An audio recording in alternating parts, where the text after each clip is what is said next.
नमस्कार साथियों। तो आज है 1 अप्रैल 2025। रेसिप्रोकल टैरिफ की वजह से बाजार में आज बहुत दिनों बाद भारी भरकम गिरावट हुआ, जहां पे निफ्टी 50 क्लोजिंग दिया ऑलमोस्ट 1.5% नीचे आके, जो कि ऑलरेडी लास्ट वीडियो में अच्छे से एक्सप्लेन कर चुका हूं। अगर आपने नहीं देखा तो प्लीज लास्ट वीडियो चेकआउट करके जरूर आना। साथ में देखिए बहुत सारे अनसर्टेनिटी, साथ में बहुत सारे क्वेश्चन मार्क। मार्केट बहुत ज्यादा डरे हुए है, मार्केट बहुत ज्यादा घबराए हुए है कि देखिए कल यानी 2 अप्रैल को क्या होगा। 2 अप्रैल one of the important dates इस साल की। ना केवल इंडियन की निवेशक, इवन पूरे दुनिया भर की निवेशक मैं कहूँगा बहुत ज़्यादा चिंतित है। होना भी चाहिए, क्योंकि लगातार क्वेश्चन के बाद क्वेश्चन मन पे आ रहा है कि देखिए कौन सी सेक्टर में सबसे ज़्यादा इम्पैक्ट पड़ेगा, भारत के ऊपर कितना % टैरिफ लागू करेगा, कौन सी कंपनी सबसे ज़्यादा इम्पैक्टफुल रहेगा इस टैरिफ की सेशन पे। तो इन्हीं सारे क्वेश्चन की जवाब इस वीडियो में हम ढूंढने की कोशिश करेंगे। तो चलिए शुरू करते हैं एक एक करके न्यूज। सबसे पहले न्यूज की जो अपडेट है, देखिए एक रिपोर्ट में पब्लिश हुआ। डोनाल्ड ट्रंप रेसिप्रोकल टैरिफ कुछ सेक्टर्स को स्पेसिफिकली इंडिकेट किया कि जिसमें इंपैक्ट सबसे ज्यादा पड़ सकता है। नंबर 1 पे pharma sector, auto sector, jewellery sector, among sector at risk from reciprocal tariff. अब देखिए यहाँ पे फार्मा सेक्टर मैं कहूंगा कि सबसे ज्यादा इंपैक्टफुल सेक्टर रहेगा अगर डोनाल्ड ट्रंप या बोल सकते हो यूएस गवर्नमेंट भारत के ऊपर टैरिफ लागू कर दिया, वो भी हाई रेट पे। इसके पीछे क्या रीजन है, पहले आप ये समझने की कोशिश कीजिए कि भारत की जो कंपनीज है ना, गिने चुने कंपनी जो ऑटो एक्सपोर्ट करता है, गिने चुने कंपनी, आगे हम चर्चा करेंगे। ज्वेलरी सेक्टर की बात करें, कोई बहुत बड़े कंपनी का नाम है, बट ओवरऑल अगर हम बात करें भारत से ज्वेलरी भी एक्सपोर्ट होता है। बट फार्मास्यूटिकल सेक्टर की बात करें, one of the best exporter दोस्तों यूएस में। ये मैं नहीं बोल रहा हूं, ये डेटा बता रहा है। पहले मैं आपको डेटा दिखाता हूं, देखिए ये हो गया आपके डेटा। देखिए India pharmaceutical export to be United States are substantial. समझ सकते हो ना, with the US being a major destination for Indian pharma exporter.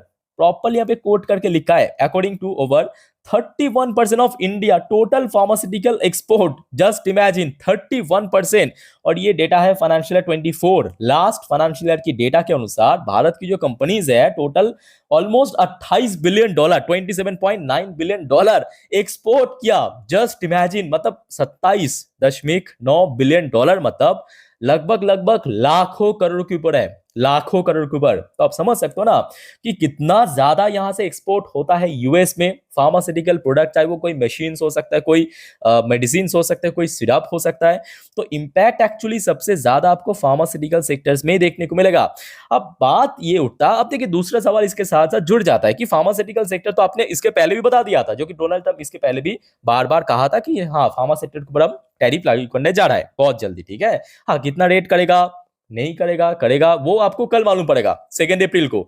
अब सबसे बड़ा क्वेश्चन मार्क दोस्तों यहां पे आता है कि देखिए जो कंपनी सबसे ज्यादा एक्सपोर्ट करता है, तो ऑब्वियसली बात है उसके ऊपर ही सबसे ज्यादा टैरिफ लागू होगा, है कि नहीं। लॉजिकली आप सोचिए कि यहाँ पे जो मैं आपको डेटा दिखा रहा हूं, ये ओवरऑल अगर हम बात करें भारत की कंपनीज, टोटल भारत की कंपनीज मिलके इतना $1 बिलियन की एक्सपोर्ट करता है।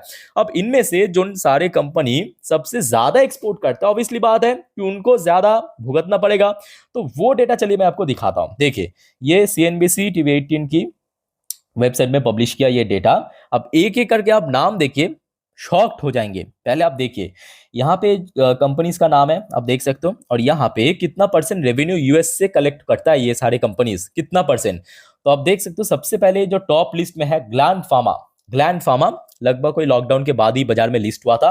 50% जो यहाँ पे जो रेवेन्यू कंपनी जनरेट करता है वो यूएस से करता है, मतलब अल्टीमेटली एक्सपोर्ट करता है। जनरेट करता है मतलब क्या, एक्सपोर्ट करता है, उसके बाद ही तो जनरेट होता है ना।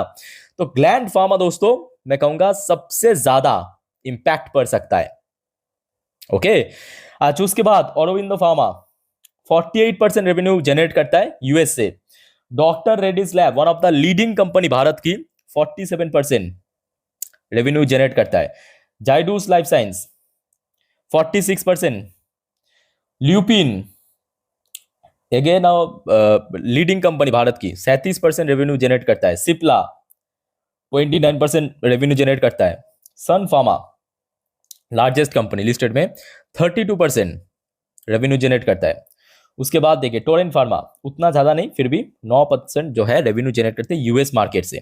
इसके अलावा देखिए यहाँ पे सिटी के हिसाब से, ये देखिए ये मैं अलग अलग ब्रोकरेज की जो एस्टिमेट है वो मैं आपको दिखा रहा हूँ, ठीक है। अलग अलग ब्रोकरेज ने यहाँ पे एस्टिमेट दिया। देखिए सबसे पहले यहाँ पे जो आया है एक कोई ब्रोकरेज था, उसके बाद एक दूसरा ब्रोकरेज ने भी अपना एक एस्टिमेट दिया था। देखिए दोनों ही ब्रोकरेज के एस्टिमेट के अनुसार ग्लैंड फार्मा एक्चुअली लगभग 50% की रेवेन्यू जनरेट करता है। तो आप समझ सकते हो ना कि हर एक ब्रोकरेज ने ये जो ग्लैंड फार्मा को टॉप लिस्ट में रखा है, लिस्ट की टॉप पोजीशन पे रखा है। मतलब ज्यादातर आप बोल सकते हो कि रेवेन्यू जो है आधा वो वहां से ही आता है, यूएस से आता है। तो ऑब्वियसली बात है, अगर मान लीजिए मैं फॉर एग्जांपल मैं आपको देता हूँ कि ऑटो सेक्टर की तरह अगर फार्मास्यूटिकल सेक्टर में भी 25% टैरिफ लगा दिया डोनाल्ड ट्रंप की सरकार ने, ठीक है, तो इम्पैक्ट कहाँ पे आएगा? ग्लैंड फार्म में आएगा। क्यों आएगा? क्योंकि 50% जो रेवेन्यू आता है उसमें आपको कटौती देखने को मिलेगा, क्योंकि टैक्स तो भरना पड़ेगा ना, बिना टैक्स तो कुछ नहीं होगा, उसका सेल्स ड्रॉप हो जाएगा, ठीक है। तो अल्टीमेटली इम्पैक्ट कहाँ पे आएगा? ग्लैंड फार्मा पे आएगा। इम्पैक्ट कहाँ पे आता? ऑरोबिंदो फार्मा पे आएगा, डॉक्टर रेड्डीज हो गया, जाइड्यूस हो गया। यहाँ पे भी देखिए थोड़ा इधर उधर डेटा को यहाँ पे अरेंज किया है। तो इन सारे दोस्तों कंपनीज के अंदर काफ़ी इम्पैक्ट पड़ सकता है। अब देखिए, अब सिर्फ बात ऐसा नहीं है कि सिर्फ और सिर्फ फार्मास्यूटिकल सेक्टर में ही पड़ेगा, इसके अलावा और भी बहुत सारे सेक्टर्स हैं और भी बहुत सारे शेयर्स हैं जहाँ पे इम्पैक्ट पड़ सकता है, ठीक है।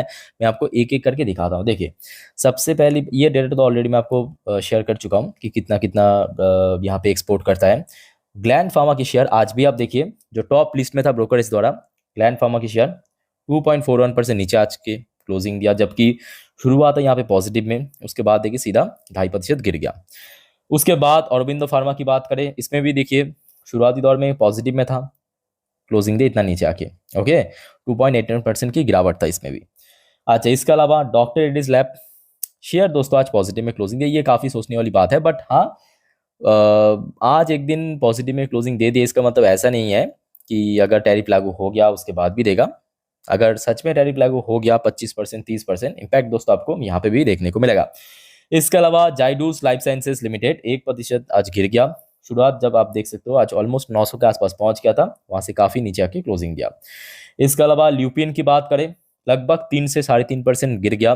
शेयर जो ओपन हुआ था एकदम से गैप डाउन 2000 के जस्ट ऊपर, उसके बाद देखिए कुछ समय के लिए सस्टेन कर गया 2000 की लेवल, उसके बाद देखिए सस्टेन नहीं कर पाया, ब्रेक किया, काफी नीचे क्लोजिंग दिया। उसके बाद देखिए Cipla, one of the leading company अपने सेक्टर की, ये भी देखिए ज्यादा समय पॉजिटिव में था बट क्लोजिंग भी पॉजिटिव में दिया। अब कल क्या होगा वो तो खैर आपको कल ही मालूम पड़ेगा, ठीक है, कि अल्टीमेटली कितना परसेंट टैरिफ लगा रहा है यूएस सरकार ने। इसके बाद देखिए सन फार्मास्यूटिकल, ठीक है, ये तो one of the largest company है। अगर हम लिस्टेड कंपनी की बात करें मार्केट में, आप देख सकते हैं निफ्टी फिफ्टी की पार्ट भी है, 4 लाख करोड़ की इसका मार्केट वैल्यूएशन है, और आज लगभग 2% गिर भी गया, 2%।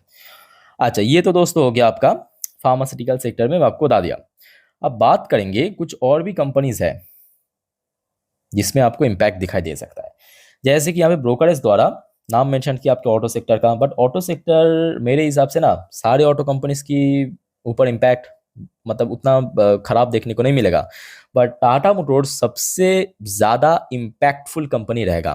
टाटा मोटर्स एक्चुअली ज़्यादा इम्पैक्टफुल कंपनी इसलिए रहेगा, टाटास की जो नॉर्मल पैसेंजर या कमर्शियल व्हीकल्स उसके लिए नहीं, टाटा की जो प्रीमियम व्हीकल्स की सेगमेंट है जैगुआर एंड लैंड रोवर, इस सेगमेंट की वजह से। क्योंकि टाटा मोटर्स वैसे जो हमारे यहाँ पे यूज होता है ना, टाटा नेक्सन सफारी वगैरह, वो यूएस में एक्सपोर्ट नहीं करते, वो वहाँ पे लोग चढ़ता नहीं उस टाइप की कार, वहाँ पे चढ़ता है जैगुआर, वहाँ पे चढ़ता है लैंड रोवर, वो यहाँ से एक्सपोर्ट करता है, ठीक है। और बहुत लोगों को शायद मालूम नहीं है कि टाटा मोटर्स की जो मेन रेवेन्यू सेगमेंट वो जैगुआर लैंड रोवर से ही आता है। बैलेंस शीट में आपको देखने से मालूम पड़ जाएगा। मतलब जो टाटा मोटर्स, मैं आपको बस एग्जाम्पल दे रहा हूँ, टाटा मोटर्स अगर 100 रुपये टोटल सेल करता है ना, उसमें ज्यादातर मतलब मोर देन 50% या 60% वो आता है जैगुआर एंड लैंड रोवर से ही। और जिसके कारण आप देख सकते हो कि लास्ट वीक में क्या हुआ था कि जैसे ऑटो सेक्टर के ऊपर 25% टैरिफ चार्ज किया है ना, वो तो कल से लागू हो भी जाएगा, टाटा मोटर्स की शेयर तुरंत गिर गया 5.5-6%, ओके। तो जिसके कारण मैं कहूँगा Tata Motors one of the impactful companies रहेगा। इसके अलावा आइशर मोटर, आइशर मोटर ऐसा नहीं है कि इसकी जो कमर्शियल व्हीकल्स है उसके लिए नहीं, आइशर मोटर की जो रॉयल एनफील्ड है रिसेंटली हमने देखा यूएस में एक्सपोर्ट करना शुरू किया, लास्ट 1-2 साल से इवन बहुत अच्छा रिस्पॉन्स भी मिला। आइशर मोटर का जो प्रोडक्ट है रॉयल एनफील्ड आरई जिसे हम कहते हैं, ये जो प्रोडक्ट है ये एक्चुअली यूएस में लास्ट 2 साल में बहुत अच्छा रेस्पॉन्स मिला, और जिसके कारण दोस्तों आप लोग ये तो नोटिस किया होगा, जिस दिन हमने देखा था टाटा मोटर्स की शेयर गिरा था, महिंद्रा नहीं गिरा था, सुजुकी नहीं गिरा था, इवन हुंडई तो पॉजिटिव में क्लोजिंग दिया था, गिरा था आपका टाटा मोटर्स, गिरा था आपका आईशर मोटर सेम डे पे। ठीक है, तो ये भी मैं कहूंगा बहुत इंपॉर्टेंट शेयर है, कल के लिए नजर रखिए। इसके अलावा देखिए मैं कहूंगा ज्वेलरी सेक्टर की जो टॉप टॉप कंपनीज है, चाहे आज हम बात करें सेंको गोल्ड 5% अपर सर्किट में क्लोजिंग दिया, डज नॉट मैटर। कल अगर ऐसा कुछ अनाउंसमेंट हो गया कि ज्वेलरी सेक्टर के ऊपर भी टैरिफ लगेगा, आराम से ये धड़ल्ले से गिर जाएगा। ठीक है, इसके अलावा कल्याण ज्वेलर्स के ऊपर भी आप नजर रख सकते हो, जो लीडिंग कंपनी, मेरे कहने का मतलब टाइटन आप इस लिस्ट में शामिल कर सकते हो। ओके, इसके अलावा देखिए एक और सेक्टर्स है जिसको भूलना कभी नहीं चाहिए, वह IT companies, IT sector. Actually India जो है सबसे बड़ा, मतलब फार्मा सेक्टर से भी ज्यादा आईटी एक्सपोर्टर है, बट आईटी सेक्टर्स के लिए एक बहुत बड़ा एडवांटेज है। आईटी सेक्टर्स के लिए एडवांटेज ये है कि भारत की ज्यादातर जो आईटी कंपनीज है ना, वो यूएस में अपना एक मेन ब्रांच ओपन करके रखा है। देखिए सिंपल भाषा में आप समझिए कि देखिए भारत तो ओरिजिन कंट्री है, भारत जो है इन सारे जो कंपनीज की मेन ओरिजिन है, मतलब यहां से ही सारे कंपनी गठन हुआ है ना, स्थापित हुआ। उसके बाद जो मेन कारोबार कहां से करता है, यूएस में करता है, यूएस से करता है, यूरोपियन कॉन्टिनेंट, पर फिर भी कम, यूएस सबसे ज्यादा मेन मार्केट यूएस। ठीक है, तो कंपनी से क्या किया, भारत में तो एक मेन जो हब है उसको रखा है, मतलब जो मेन ऑफिस है, हेड ऑफिस उसको रखा है। उसके अलावा यूएस में भी अपना एक हेड ऑफिस ओपन करके रखा है। ये सारे Infosys, TCS, Wipro, HCL Tech, तो हो सकता है, पॉसिबिलिटी है कि देखिए आईटीज में इंपैक्ट जरूर आ सकता है, बट वो शॉर्ट टर्म बेसिस पे, मेरे बात को ध्यान से समझने की कोशिश करना, आईटीज में इंपैक्ट आ सकता है बट वो शॉर्ट टर्म बेसिस में, लॉन्ग टर्म में नहीं, क्योंकि यहाँ पे बहुत बड़ा कोई इंपैक्ट नहीं आएगा, बिकॉज हेड ऑफिस जो है वो यूएस में है, और यहाँ पे मेनली इंपैक्ट उन्हीं कंपनी को आएगा जिनकी हेड ऑफिस यहाँ पे नहीं है, मतलब यूएस में नहीं है, इंडिया से एक्सपोर्ट करता है, just like Tata Motors, just like बाकी जो फार्मा सेक्टर की कंपनी है, वहां पे कोई हेड ऑफिस नहीं है, यहां से एक्सपोर्ट करता है। ओके, तो ये दोस्तों कुछ इंपॉर्टेंट शेयर्स मैं आपको कहूंगा कि कल 2 अप्रैल के लिए very very crucial, very very important होने जा रहा है। आपका नजर जो है इनके ऊपर जरूर रखना, एकदम सुबह से जब बाजार ओपन होगा।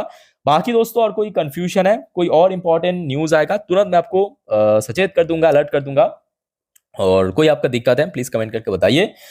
फिलहाल दोस्तों वीडियो को वाइंड अप करता हूं। वीडियो वाइंड अप करने से पहले दोस्तों, आपको अगर वीडियो अच्छा लगा, वीडियो को लाइक करना और प्लीज चैनल को सब्सक्राइब करना मत भूलना। ओके, तो टेक केयर, बाय बाय, जय हिंद।